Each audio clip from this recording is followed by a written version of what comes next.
আমাৰ নৱনিৰ্বাচিত 23-25 ধৰণৰ বাবে দুবছৰীয়া কাৰ্যকালৰ বাবে নৱনিৰ্বাচিত সভাপতি আমাৰ সকলোৰে সন্মানৰ অগ্ৰগতি শিক্ষক বাপুজী বালিকা উচ্চ মাধ্যমিক বিদ্যালয় তেখেতে আজি আমাৰ এই কাৰ্যসূচীত মুকলিমূৰীয়া কাৰ্যসূচীত সভাপতিত্ব আসন গ্ৰহণ কৰিবৰ কাৰণে আমি বনমালা আশা সাহিত্য সভাৰ তৰফৰ পৰা আমি আহ্বান জনাইছোঁ আৰু লগে লগে তেখেতক আমি কাৰ্যসূচী দিয়াৰ আগতে আমি আপুনি পুৰাণ গামোচাৰে আপোনালোকৰ সন্মুখত তেখেতক চিনাকি কৰি দিব বিচাৰিছোঁ যে আমাৰ মাজত আজিৰ সভাৰ সন্মানৰ সভাপতি মাননীয় মদন মোহন কাকতিদেৱ আসন গ্ৰহণ কৰিছে নৱনিৰ্বাচিত হৈছে আজিৰ সভাৰ সন্মানৰ সভাপতি কৰিছে গতিকে মই স্বাগতিৰ আসন গ্ৰহণ কৰিছোঁ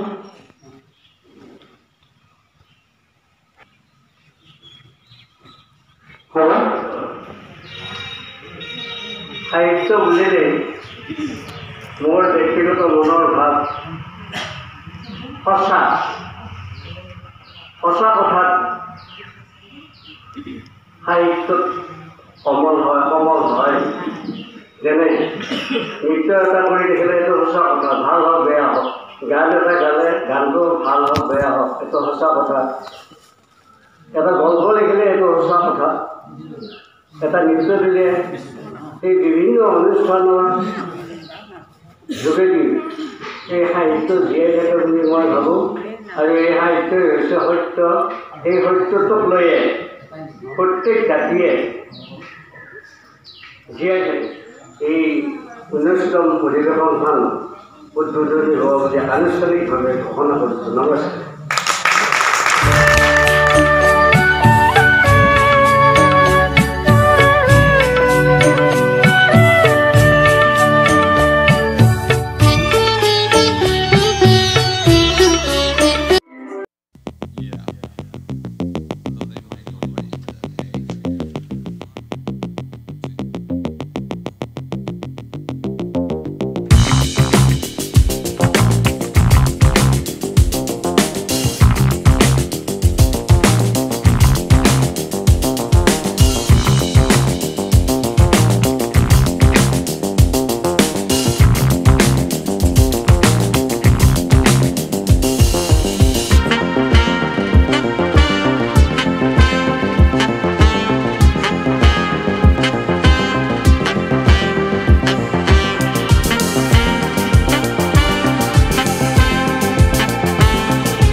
গ্ৰন্থ লিখি উলিয়াইছে এইটো আমাৰ সভাৰ কাৰণে গৌৰৱৰ কথা সাহিত্য ভঁৰালত আজিৰ পৰা আৰু এখন গ্ৰন্থ জমা হ'ব এইটো অকল আমাৰ বনমালা সাহিত্য সভাৰে কথা নহয় অসম সাহিত্য সভা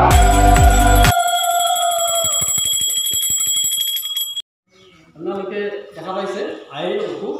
আৰু লিখোঁতা হিমানী ডেকা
দিম বুলি কৈছে এয়া বান্ধৱী আৰু এয়া লেখিকাগৰাকী আচলতে তাই মোৰ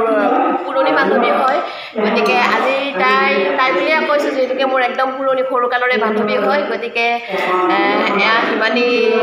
কলিতা লিখা ন চৰি কলিতা নহয় আচলতে উপাধিৰ লগত কোনো কথা নাই অন্তৰৰ লগত কথা হয় এইটো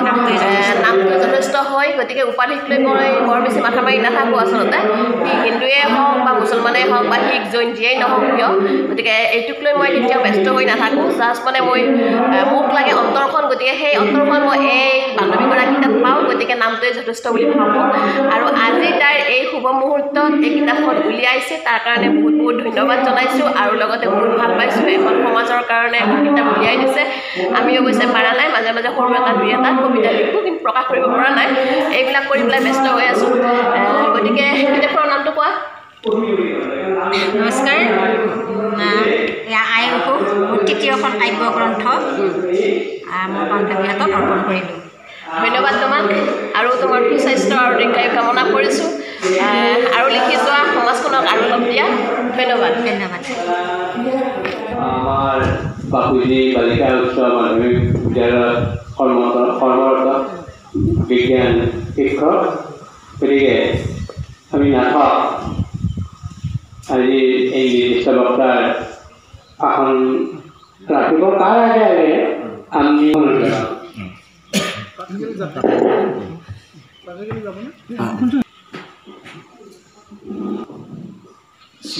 শ্ৰেণী মোৰ ভাষা জননী দৰং জিলা সাহিত্য সভাৰ অন্তৰ্গত বনমাজা স্বৰ্ণ ভাষা সাহিত্য সভাৰ আজিৰ 19 সংখ্যক বাৰ্ষিক অধিৱেশনৰ নৱনিৰ্বাচিত সভাপতি তথা আজিৰ এই সভাৰ মুকলি সভাৰ সভাপতিত্ব কৰা সভাপতি মহোদয় বিদ্যালয়ৰ শিক্ষাৰ লগত জড়িত থকাৰ উপৰিও আমি এসময়ত ইয়াত সামাজিক অৰ্থনৈতিক মহিলা সবলীকৰণ আৰ্থিক এনেকুৱা বিভিন্ন দিশত কাম কৰাৰ কাৰণে আমি জ্ঞানিকা সমিতিত জড়িত হৈছিলোঁ আৰু আজি মই আমাৰ এই সময়ত কাম কৰা কেইগৰাকী ইয়াত কৰ্মী লগ পাইছোঁ সোমাই আছে গতিকে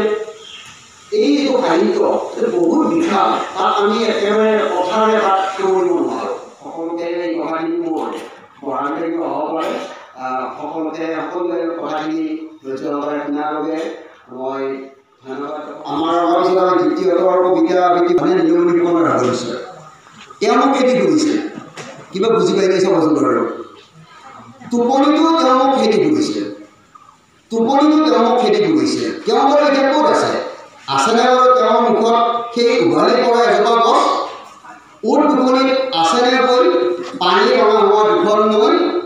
আছেনে বাৰু তেওঁৰ চকুত সেই দুটাকলা ধোৱা আজিও মোৰ নিশা কলিজাৰ ফচকীয়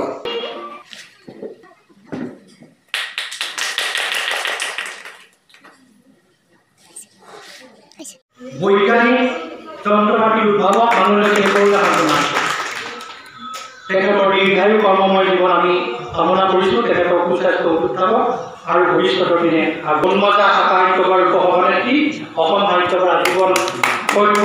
আৰু জ্ঞান আৰু ৰঙিয়া জিলাৰ কাৰাটে কম্পিটিশ্যন আৰু অসম ভিত্তিক যি কাৰাটে কম্পিটিশ্যন এই কাৰাটে কম্পিটিশ্যনত তেখেতে আমাৰ দৰংবাসীলৈ আমাৰ বনমাজাবাসীলৈ বুঢ়াবাসীলৈ যি গৌৰৱ কঢ়িয়াই আনিছে তাৰ বাবে আমি বনমাজা সাহিত্য তৰফৰ পৰা এখনি ফুলাম গামোচাৰে চিনাকি কৰি দিব বিচাৰিছোঁ আমাৰ চিনাকি কৰি দিব ৰোহিণী আৰু ডেকা বাইদেউ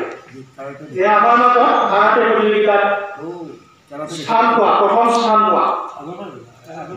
গাড়ী ডেকা আমি তেখেতৰ উজ্জ্বল ভৱিষ্যত আমি কামনা কৰিছোঁ সুস্বাস্থ্য অটুট থাকক আৰু ভৱিষ্যতৰ আমি আগবাঢ়ি যাওক সেই আশা আমি ৰাখিছোঁ কবিতাৰ শব্দত বিচাৰি পাওঁ জীয়াই থকাৰ উন্মাদনা কবিতাৰ নহয় বুকুত শিপাই জীৱন সংগ্ৰামৰ জীয়া কাহিনী কবিতাৰ শব্দই জংকাৰিত কৰে অনুভৱী মনত অংকুৰিত প্ৰতিশ্ৰুতি শুনিছোঁ কবিতাৰো হেনো আছে অলেখ ভাষা অলেখ স্বপ্ন অলেখ কাহিনী আৰু অলেখ মাদকতা কবিতাই হৈছে হাজাৰজনৰ জীয়াই থকাৰ প্ৰেৰণা দৰং জিলাৰ কাৰাটে সমিতিৰ দ্বাৰা পাতিছিল আৰু এই প্ৰতিযোগিতা তাতে পাই আমাৰ অঞ্চললৈ যি সুনাম কঢ়িয়াই আহিছে তাৰ বাবে আমি ভাষা সাহিত্যৰ তৰফৰ পৰা এই জিকু ৰাজবংশী বাবুক আমি এখন গামোচাৰে চিনাকি কৰি দিব বিচাৰিছোঁ। নাম শ্ৰী ভৱেশ ৰাজবংশী। মাৰ নাম মেধাৰী ৰাজবংশী, গাঁও গৰঞ্চিপুৰ। মই খাতা পাইছোঁ গ'ল্ড আৰু ফাইটিঙত পাইছোঁ ব্ৰঞ্জ। আমি একেটা জনাই এখন নিৰ্বাচন গামোচাৰে চিনাকি কৰি দিব বিচাৰিছোঁ আপোনালোকৰ সন্মুখত। এয়া জিকু ৰাজবংশী। আমি আপোনালোকৰ চিনাকি কৰিছোঁ তেওঁলোকৰ উজ্জ্বল ভৱিষ্যত, সুন্দৰ স্বাস্থ্য আৰু ভৱিষ্যতৰ মই এটি কবিতা, প্ৰিয় কবিতা মোৰ প্ৰণৱ কুমাৰ বৰ্মনৰ কবিতাটি আবৃত্তি কৰিব বিচাৰিছোঁ। ভুল হ'লে ক্ষমা কৰিব। যি হ'ব মোৰ প্ৰেয়সী, তুমি অলপ ধুনীয়া হ'ব লাগিব হৃদয়ৰ পৰা। তুমি মোৰ বাবে আকাশ হ'ব লাগিব আৰু গান। তুমি মোৰ বাবে বোকা ফেনেকা চৰাই হ'ব লাগিব আৰু তৰা চাই আপোন পাহৰা তুমি হাঁহিলে বতাহ বলাটোকে মই আশা কৰিম। আৰু বোকাটোৰ ৰাতি তুমি মোৰ কবিতা পঢ়ি গুচাব লাগিব। তুমি কন্দাটো মই পচন্দ নকৰিম। তুমি দুখৰ বতাহত হাউলি নপৰা গছ হ'ব লাগিব। তুমি মোৰ শ্ৰমিক দেউতাক ভাল পাব লাগিব অকৃত্ৰিম।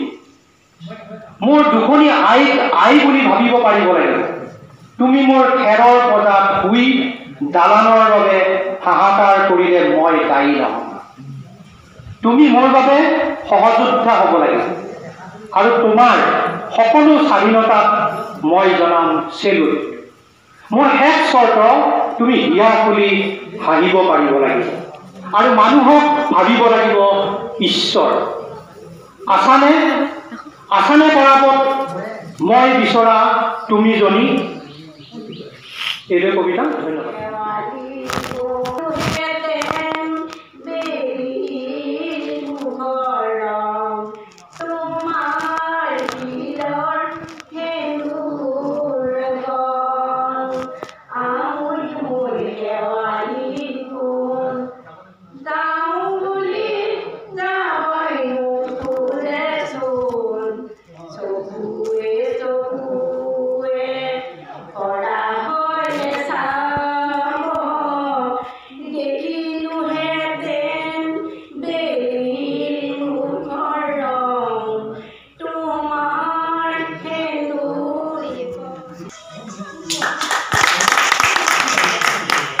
আজি শুভানুষ্ঠানতে যেতিয়া নিৰ্মাণ কৰিছিলোঁ সম্পূৰ্ণ হোৱা সেই জাহাজখন মই এই আমাৰ যিটো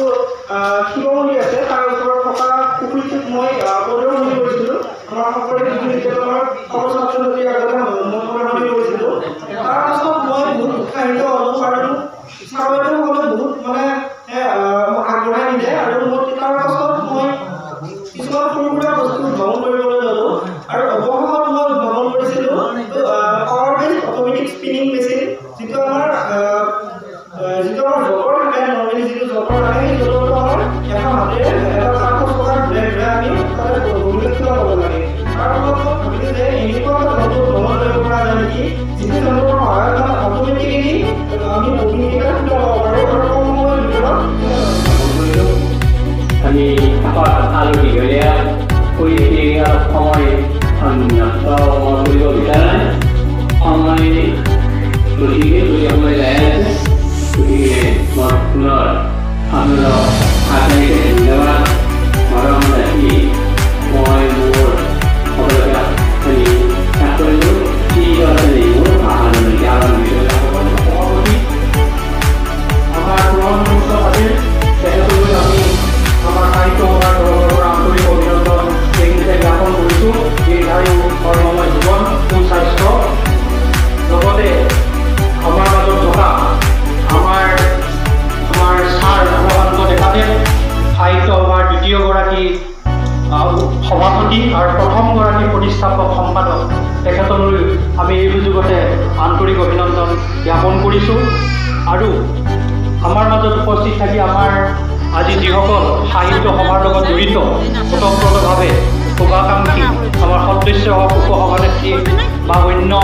দায়িত্বত থাকি আমাক যিসকলে যথেষ্ট সহায় সহযোগ কৰি আৰু শুভেচ্ছা জ্ঞাপন কৰিছোঁ।